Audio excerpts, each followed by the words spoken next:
What's going on, Vegas Nation? Cassie, Soto alongside Stadium Insider Mick Akers here, where the County Commission has approved some signage for Allegiant Stadium, Mick.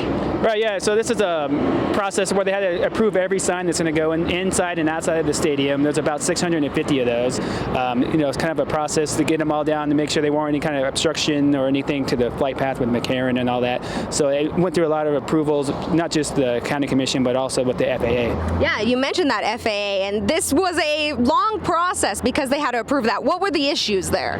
There was actually only 3 signs out of the 650 that the FAA had to review because they wanted to make sure it wasn't a flight issue with flights coming out of McCarran. There was 2 50-foot signs and one 185-foot sign, which is a pylon, basically a marquee sign that's going to be up. They said none of those are going to pose a factor, and just the 185-foot sign is going to have red blinking lights just to alert flights coming in. Hey, there's a big old sign right here.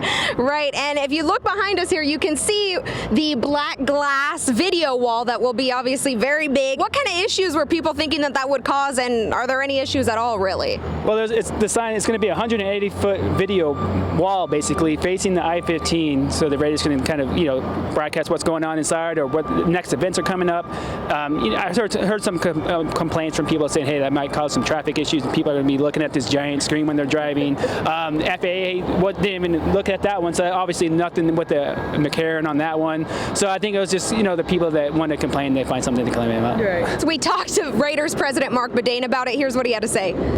Well, there's a lot that goes into it. The county's been fantastic from day one. They want to make sure we do everything according to code and according to a scope that was in the original diagrams, and then some of the changes that may have occurred over the years. So it's a dynamic process. It's fluid, and they've been fantastic partners and great to deal with. So I don't think anyone was necessarily worried about the approval. It was just a matter of making sure they were comfortable with what we were doing.